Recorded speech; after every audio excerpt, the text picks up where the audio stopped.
Hey guys, Motorcarnut here, and today we're talking about the VTEC Honda engine, 2.4 or the 6-cylinder, or basically any VTEC engine that has the startup rattle for 1 second or 2 seconds. I'm going to show you what it sounds like, and I'm going to explain what's going on and how to fix it. Okay? All right, you can start the vehicle. Have my assistant start the vehicle, and we're going to listen to it. Okay. All right, shut it off. Okay, you heard that noise. Forget about that little squeak, but you heard that rattle. Usually, that's a low pressure problem, low oil pressure problem. But in this case, it's kind of, sort of something like that, but it's not low pressure. It's an actuator, and I'm going to show you on an engine. This is the same exact engine, and the culprit is this actuator right here, the variable valve timing actuator. I'm going to show you a lot of things about it, but what's happening is this has a lock position and an unlock position. So, in layman's terms, when the car is running, the variable valve timing, what that does is it controls. So some of them have the one with the exhaust, but this is just the intake side that's controlled. In other words, this is fixed. It only doesn't move. I mean, it moves, but it doesn't slide back and forth. Where this one it can as it's spinning. Better fuel economy, a little bit more horsepower out of small displacement engines, and they use them and they're great. But now, getting back to the problem of why you hear that. Now, when you start the engine, okay, this cam, I'm going to take it off and I'm going to show you. It's a little simple thing. People, all these mechanics or whatever, think it's, oh, you touch it, you put it in a lock position, that's it. It's a simple little thing because they don't know what it is. It's very simple. I wish everything was this simple. Now, like I was saying, this is in unlock position right now. Usually when you shut the car off after you've been driving it, it's going to stay in the unlock position. Now, if it stays in that unlocked position, when you start the car, it's going to have a lot of chain slap, like from it's just the whole chain is going to slap around, and that's the noise. And inside here, there's little fins. Everything's going to make noise because it's not tight.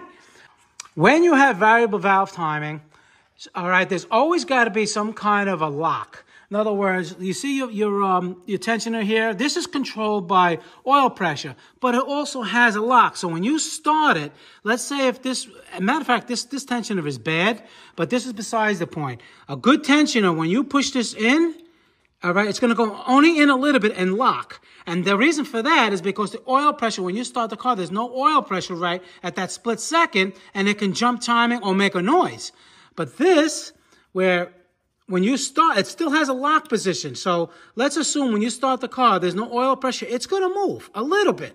It's going to move a little bit. And when you start the car, you won't hear no noise or nothing. If this is blown, all right, when you start the car, it's either going to jump time or it's going to slap around until the oil pressure builds up. So that's basically what's happening in here. Like I said, there's veins in here that fill up with oil. So when you start the car up, right, it can't rely just on that oil because you're going to hear that noise until the oil pressure builds up and locks this. So now, watch this. Now, as soon as you go to start the car, right, it's going to turn, right? And look at that. Now, that was like 2 teeth. So now it's in the lock position. If you see that, all right, it's in the lock position, and that's good. Now, the reason why you're hearing the noise is because, I'm going to take it upon and explain it to you, that there's a little piston in there with a spring, and that spring over time gets weak, and it pushes in, and it kind of locks in, but not really. It's not strong enough, so now it just freewheels, and now you're going to hear that noise because it's not in a lock stationary position when you're starting it, and it's relying on the oil pressure to build up for that 1 second, and that's why you hear the noise. So I just took out the bolts, all right? So now you take this cover off, all right? And basically, you have a spring here, all right? Now, this is the new one that I just put in. Here's the old one. All right. They lose their spring pressure, and there's a little plunger in here that locks the cams. Right now, this one was locked. See, look what I was telling you. When you go to start the car, now it's going this way, right? Now everything is locked against each other. Okay, I'm going to take the other part off and show you. See, there's the little piston right here. See that little piston? That locks in place when you go to start the car. Okay, it locks in here. Get it? Okay, so now let's just make believe take that little piston out. All right, make believe it's not there. Now, this inner piece, okay, with the little fins right here, this moves. This is the variable valve timing. These chambers fill up with oil, all right, and the computer decides, if it's going to advance or retard the timing. So now, if that pin doesn't lock in, you see this pin? And most of the times, after you're driving the car, all right, it's not going to be locked in. So when you go to start the car, that's supposed to go and lock in for that split second, so it has no movement and you don't hear no rattle. And that little spring is what controls it, this little spring. All right, you get a little thicker spring, you put it in there, and that's going to solve the problem, assuming this is not worn. They're pretty robust. These things, as long as there's no play in there, and probably not going to be. All right, and so now if that doesn't lock in, this part is going to bang against the walls over there. There's little frictions over here to keep it even more tight, so it's hard to turn it. But this does turn in and here. All right, so when you go to start the car, that's banging, creating a lot of slack in the chain, and that's the noise you hear before the oil gets a chance to fill up this area and make this a solid piece again, because this plunger failed because of the spring. Okay, so I hope that makes sense to you. And what we're going to do, you heard it on this car, I'm going to do it. I'm going to repair it, and I'm going to make the video on that, and we're going to take it from there. Now, before we start, let me back up a little bit. All right, so now you have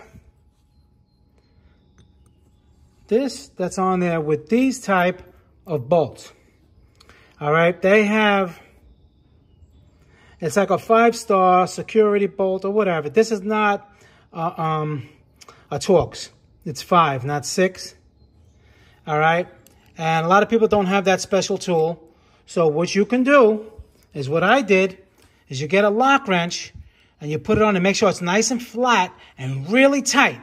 And you just crack it loose. They're only like 80 inch-pounds. And you crack them loose first. You do that first. Make sure you can get them just a little bit loose. And then you're halfway home. And now what you're going to do, I'm going to give you a link to get bolts just like this. All right. And if you look at them, they're about the same weight. The head size is the same. Everything's the same. It's just that it's a nice hex. God forbid they would have put this on in the beginning. And we're going to talk these down to 90 foot-pounds. You're good to go. I'm going to leave a link where to get these. I'm going to leave a link to where to get the springs and how to do this job. Okay?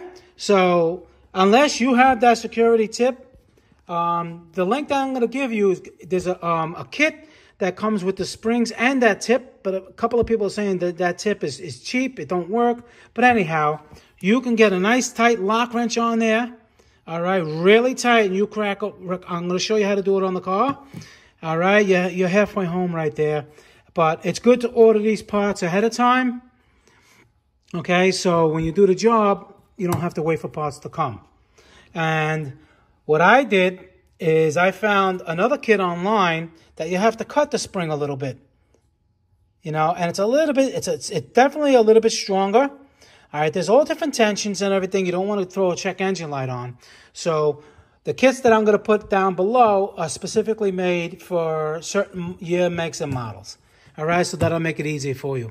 All right, let's get to work on the car. First thing we're going to do, 10 millimeter, take off this plastic cover. Same thing over here, 10 millimeter, take off this cover. All right, over here you got the power steering, 10 millimeter. When you take it out, put a rag underneath there. Try to get like a rubber cap or something and just put it out of the way so it doesn't leak, because it's going to be interfering when you take off the valve cover. All right, take out the dipstick. Take off the, I don't have to take that off. And What else we got? Over here on the side, there's a little plate here, and there's two 10 millimeters. You just move them out of the way. You could take this one off too right here. So just, you know, makes it a little easier. I'm going to do that, and then I'm going to continue. All right, and the power steering line had another 10 millimeter bolt here. I just swung it out of the way over there. I put a little plug on it so it don't leak. Like so. All right, well, you can keep it up. Keep it like that, keep an eye on it. Okay, so now, electrical connectors. All right, you just take all four out, 10 millimeter, you take all the coils off, and 10 millimeters, 1, 2, 3, 4, 5, 6, okay. And this thing too, the harness, just take everything out of the way. I'll do that next. All right, what you could do, once you get them off over here, use a little screwdriver under here just to release them. All right, do it all around and it makes the cover come off easier. And over here, the harness, you don't have to touch nothing down like that. We're just gonna move it out of the way. All right, so after you get them done, you see this is that bracket I was talking about. There's one bolt here and one over here. All right, just make sure that's out of the way. And pry it up, but don't, you know, mess up the surfaces or you have a leak. You can pry it here a little bit. And on the other side, until she breaks loose, and we're gonna just take it off. Okay, now I'm gonna do a check to see if it's in the lock position.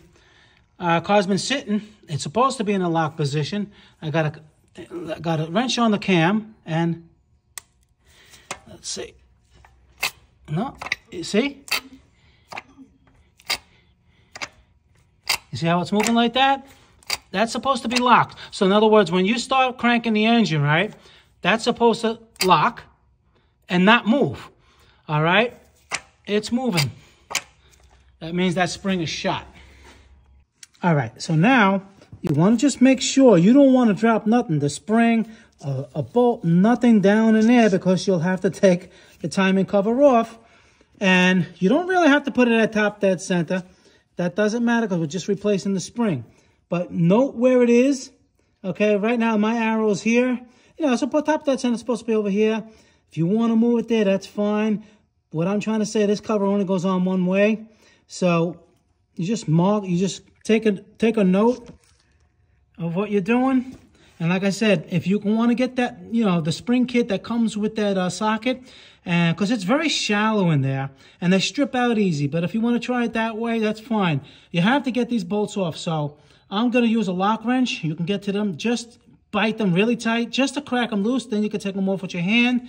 There's going to be a little spring pressure. And what you want to do, and back over here, because when you take the bolts out, this part can move and fall down. You just want to wedge something back there, like a piece of, just a wedge back there so it don't move.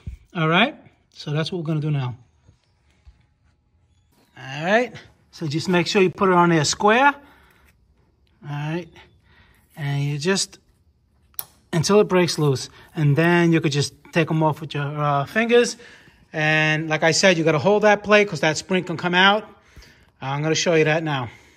Okay, so like I said, when you take it off, this plate, be careful. You don't want the spring, here's the spring, to fall down. All right? So you take this spring out, and then you go over to the kit that I told you about, and you look at the one that's closest to yours. All right? I have another one in there, and that's the one you use. Okay, like so. And now you put the plate on and you screw in the new bolts, all four of them, all five of them, and we're going to torque them down. Okay, so you could put a little Loctite on each one of those bolts if it makes you feel better. So what we're going to do is we're going to torque them to 80 to 90 inch pounds, 90 inch pounds, and then another 45 degrees, like that. From here to like that, 45 degrees. Okay, and you do them like I do a wheel, one on the bottom, like in a star pattern. Okay, 90 inch-pounds, and then again 45 degrees, just a little bit more. With the Loctite, you'll be good to go. And now if you ever got to take it off again, it's so much easier to do. You don't need that special tool.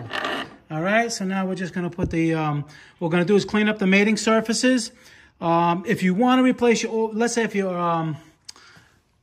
your valve cover was leaking, now is a good time to replace the seal and the spark plug tube seals if you want. And you have to put a little bit of the RV sealer, the gasket maker, on each corner. 1, 2, 3, and 4. And then you install that, and that's what I'm going to do next. Okay, so now you torque down those 90 inch-pounds. All right, you put your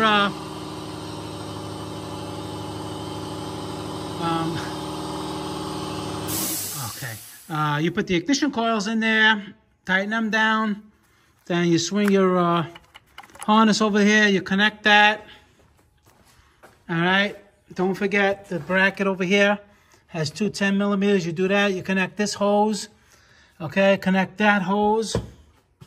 And then we're going to connect the power steering hose and then take it from there. Okay, so now we're going to start it up and see how it sounds.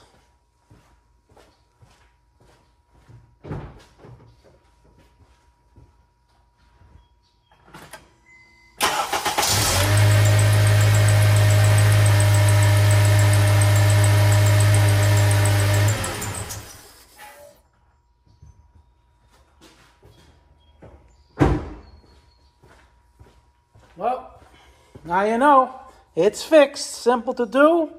And it's simple to do, but you got to be careful. You don't want to drop things inside the, inside the engine. Little simple things, you rush and it can turn into a nightmare. But that's one of the ways of doing it. I'm going to put the link to the screws and the bolts and the springs. Okay? And that way, you could do this in a half an hour. Now, to have other videos where you can do it, you have to take the actuator off, and, it's a lot bigger job. You have to time the engine. You can slip the timing and mess it up. So you want to do it that way, too. I didn't make a video on that yet, but I'm going to explain one on the stand. I'm going to make one on the stand showing how to do that. All right? Because this customer needs this car already, so I can't do it on this one, but I'll do it on that engine. Anyway, this is a fast, cheap way. It'll cost you about $50, and you'll be good to go. All right, guys, Motorcarnut, please subscribe, hit that like button. Any questions pertaining to the video, leave them below. I answer all my questions. If you learned something today, I helped you out, I appreciate a donation to the channel, a super thanks to keep us going. And I'll see you guys in the next video. Thank you for all the comments and everybody watching.